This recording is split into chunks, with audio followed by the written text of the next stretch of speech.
So I mentioned in the last segment that there's a special symbol for the empty set, that mathematicians were not content with just having an empty pair of curly braces. They needed their own symbol, so they came up with, the circle with a line through it to represent the empty set. And mathematicians are kind of prone to that, in my opinion. They're famous for coming up with special notations and special terms for things that are really quite simple and sort of needlessly complicate things, in my opinion. And that's exactly what we're going to learn about now. One of the attributes of a set that you can use to describe it is basically how many elements there are in it, right? Which is the simplest thing in the world. Now, if it were me, I would have called that the size of the set. And you wanted to know, what's the size of the set D, which is the set of all Davy's children? Well, the size of the set is 3.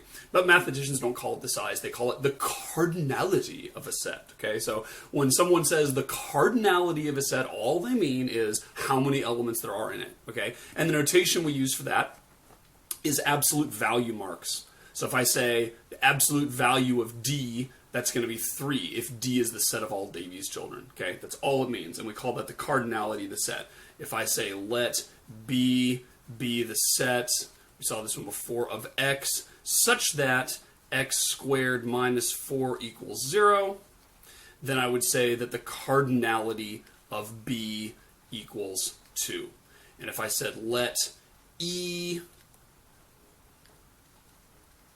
be the set of even integers, 2, 4, 6, 8, who do we appreciate, then I would say the cardinality of E equals infinity, because there are infinitely many even integers. All right, so it's as simple as that. One thing that's not simple, though, and if this doesn't make your head hurt, nothing will, and this is one of the things that George Cantor discovered that actually drove him insane. Turns out that there are actually, get this, different kinds of infinity.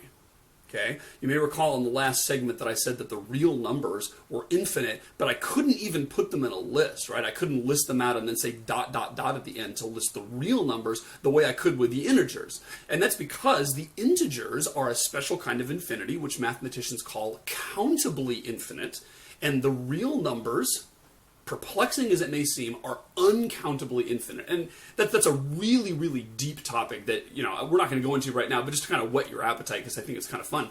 Countably infinite essentially means that you can list them all. You can at least get started, okay? You can't, of course, finish the list, because there's infinitely many of them. But if I said, what are all of the integers? Well, 1, 2, 3, 4, 5, dot, dot, dot, right? It's very easy to start the list, even though, of course, you can never get to the end.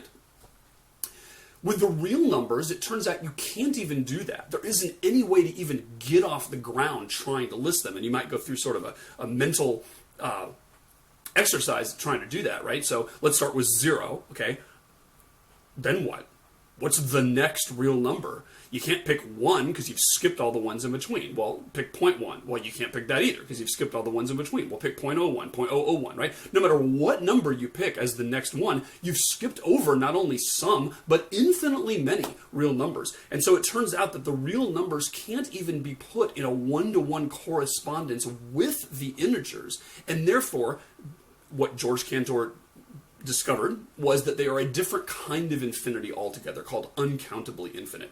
And he described those two kinds of infinity as Aleph 0 or Aleph null. Aleph is the first letter in the Hebrew alphabet. I can't draw it, so I won't try. But he called the size, the cardinality of the integers, Aleph null, and he called Aleph 1 the cardinality of the real numbers. And it turns out there are an infinite number of different infinities as you get counter more and more difficult to count things. So anyway, sort of bizarre to say the least, but that is in fact the case. One last thing, let me just say this.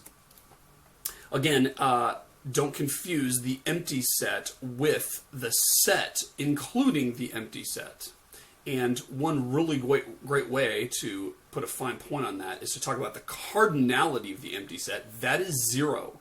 How many elements are there in the empty set? There are 0. And in fact, if we drew the empty set our other way, the answer would also be 0. There are 0 elements in it, okay? But down here, this is not equal to 0. That's equal to 1, because the empty set is not what's being counted here. What's being counted is a set which contains something. It contains one something, and that one something happens to be a set, and the fact that that set is in fact the empty set, as opposed to the set of all ducks, simply is designed to confuse you.